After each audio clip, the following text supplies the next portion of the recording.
Hello viewers, আসসালামু আলাইকুম। Welcome to my video, welcome to my channel. আশা করি সকলেই ভালো আছেন। তো ভিউয়ার্স, আজকে দুবাইয়ের ফুড ডেলিভারি কাজের বর্তমান পরিস্থিতি সম্পর্কে কিছু আলোচনা করবো আপনাদের মাঝে। যারা তালাবাদ কোম্পানি, ডেলিভারি কোম্পানি, নন কোম্পানিতে ভিসা লাগাইতে যাচ্ছেন ফুড ডেলিভারির কাজে, তাদের জন্য আজকের এই ভিডিওটা শুরু থেকে শেষ পর্যন্ত দেখার চেষ্টা করবেন। আশা করছি অনেক উপকৃত হবেন এই ভিডিওটা থেকে। আর যারা বাংলাদেশ থেকে নতুন আসার চিন্তা ভাবনা করতেছেন ফুড ডেলিভারি কাজে, তাদের জন্য আজকের এই ভিডিওটাও অনেক উপকারে আসবে আশা করছি। তো বাংলাদেশ থেকে কিন্তু সরাসরি ভাবে আপনি ফুড ডেলিভারির কাজে আসতে পারবেন না। ফুড ডেলিভারির কাজে কিন্তু মোটামুটি অনেক বেতন আছে। ফুড ডেলিভারির কাজে কিন্তু অনেক বাংলাদেশি জব করতেছে বর্তমানে, বাংলাদেশি, ইন্ডিয়ান, পাকিস্তানি, যারা মূলত ফুড ডেলিভারি কাজে আসতে যাচ্ছেন। ফুড ডেলিভারির কাজে কিন্তু মোটামুটি বেতন আছে 1500 থেকে 2000 দিরহাম কিন্তু স্টার্টিং স্যালারি হয় ফুড ডেলিভারির কাজে।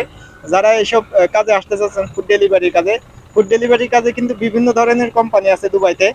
বাংলাদেশ থেকে কিন্তু সরাসরি ভাবে আসা যায় না। যদি আপনি চিন্তা ভাবনা করেন বাংলাদেশ থেকে সরাসরি ভাবে ফুড ডেলিভারি কাজে আসবেন, সেটা কিন্তু সম্ভব না। দুবাইতে অবশ্যই প্রথমে আসা লাগবে। দুবাইতে এসে এমিরেন্টসের আইডি কার্ডটা নেওয়া লাগবে। কোম্পানিতে আসেন বা ফ্রি ভিসায় আসেন বা পার্টনার ভিসা লাগান, এমিরেন্টসের আইডি কার্ড দিয়ে আপনি বাইক লাইসেন্স প্রথমে নিতে হবে। বাইক লাইসেন্স যদি আপনার কাছে থাকে, যদি আপনার বাইক লাইসেন্সটা একটু পুরাতন হয়ে থাকে, 1 বছর 1.5 বছরের যদি একটু পুরাতন হয়ে থাকে, সেক্ষেত্রে কিন্তু আপনি ইজিলি জব পেয়ে যাবেন। তালাবাদ কোম্পানি, ডেলিভারি কোম্পানি, নন কোম্পানি, এসব কোম্পানি ছাড়াও কিন্তু আরো বিভিন্ন ধরনের কোম্পানি আছে। যদি আপনি বিভিন্ন যেগুলা বড় বড় রেস্টুরেন্ট আছে, রেস্টুরেন্টের আন্ডারেও কিন্তু ফুড ডেলিভারির জবগুলো হয়ে থাকে। যেগুলো আপনার 5 স্টার হোটেল বা বিভিন্ন বড় ধরনের রেস্টুরেন্ট আছে, এসব রেস্টুরেন্টেও কিন্তু আপনারা জব পাইতে পারেন যদি আপনার কাছে একটু পুরাতন লাইসেন্স থাকে বাইকের। অবশ্যই বাইকের লাইসেন্স থাকা লাগবে। বাইকের লাইসেন্স না থাকলে কিন্তু আপনি জব পাবেন না। তবে বিভিন্ন লেবার এরিয়ার সাইডে কিন্তু যেগুলা ছোটখাটো আপনার রেস্টুরেন্টগুলো আছে, 2টা 3টা 4টা, যেগুলা ডেলিভারির জবগুলো থাকে, এইসব কোম্পানিতে চাইলে আপনারা লাইসেন্স ছাড়াও জব করতে পারবেন। তবে সিটির এরিয়াতে কিন্তু অবশ্যই আপনার ড্রাইভিং লাইসেন্স লাগবে, এমিরেন্টসের আইডি কার্ড থাকা লাগবে। তারপরে কিন্তু আপনি এই ফুড ডেলিভারি কাজের জবটা পেতে পারেন। যারা বর্তমানে দুবাইতে আছেন, যাদের কাছে মোটরসাইকেল লাইসেন্স আছে, আমার সাথে কন্ট্যাক্ট করতে পারেন। অবশ্যই একটি সিভি তৈরি করে নেবেন প্রথমে।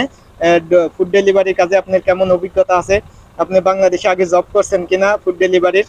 তো যারা ফুড ডেলিভারির কাজের চিন্তা ভাবনা করতেছেন, ফুড ডেলিভারির কাজে কিন্তু মোটামুটি অনেক বেতন আছে, ভালো বেতন পাওয়া যায়। দুবাইয়ের 1500 দিরহাম থেকে 2000 দিরহাম পর্যন্ত কিন্তু স্টার্টিং স্যালারি।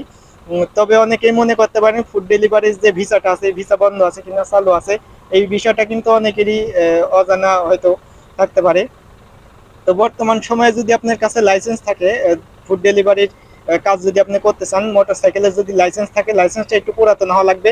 যারা একেবারে নতুন লাইসেন্সটা নিছেন, বাইক লাইসেন্স, তাদের জব পেতে কিন্তু একটু সমস্যা হতে পারে, একটু দেরি হতে পারে তাদের জবটা পেতে। পুরাতন যাদের লাইসেন্স আছে তারা কিন্তু ইজিলি জব পেয়ে যেতে পারেন। আমার সাথে কন্ট্যাক্ট করতে পারেন। ভিডিও ডেসক্রিপশন বক্সে দেখবেন আমার ফেসবুক প্রোফাইলের লিঙ্ক দেওয়া থাকবে, চাইলে আমার সাথে কন্ট্যাক্ট করতে পারেন। আর ভিউয়ার্স, ফুড ডেলিভারির কাজে কিন্তু ভিসাটা চালু আছে। আপনারা চাইলে তালাবাদ কোম্পানি, নন কোম্পানি, ডেলিভারি কোম্পানি, এইসব কোম্পানিতে চাইলে কিন্তু আপনারা ভিসা লাগাইতে পারবেন। তবে অবশ্যই আপনার লাইসেন্সটা পুরাতন হওয়া লাগবে। 1 বছর 2 বছরের যদি লাইসেন্সটা পুরাতন হয়ে থাকে বাইক লাইসেন্স, আর যদি আপনার ফুড ডেলিভারি কাজের অভিজ্ঞতা থাকে, সেক্ষেত্রে কিন্তু আপনি ডেলিভারি কোম্পানি, নন কোম্পানি, আরো বিভিন্ন ধরনের কিন্তু ফুড ডেলিভারির জবগুলো আছে দুবাইতে, আপনারা কিন্তু জবটা পেতে পারেন। অবশ্যই লাইসেন্সটা পুরাতন হওয়া লাগবে। আর আপনি একটি সিভি তৈরি করে নেবেন, আপনার কেমন অভিজ্ঞতা আছে ফুড ডেলিভারির এই বিষয়ে একটি সিভি তৈরি করে নেবেন। যদি আপনার জব নিতে চান, আমার সাথে একটু কন্ট্যাক্ট করতে পারেন। অবশ্যই সিভি তৈরি করে নিয়ে আমার সাথে কন্ট্যাক্ট করবেন, আমি অবশ্যই জবের ব্যবস্থা করে দেওয়ার চেষ্টা করব। তো ভিউয়ার্স, এই ছিল আজকের ভিডিওটা দেখে যদি আপনার উপকারে আসে, অবশ্যই ভিডিওতে একটি লাইক দিবেন। চ্যানেলটা যারা এখনো সাবস্ক্রাইব করেননি, চ্যানেলটা অবশ্যই সাবস্ক্রাইব করে রাখবেন আরো নতুন নতুন আপডেটমূলক ভিডিও পাওয়ার জন্য। আর যারা অলরেডি সাবস্ক্রাইব করে রাখছেন তাদেরকে অসংখ্য ধন্যবাদ। তো ভিউয়ার্স, আজকে এই পর্যন্ত। সবাই ভালো থাকবেন, সুস্থ থাকবেন। আল্লাহ হাফেজ।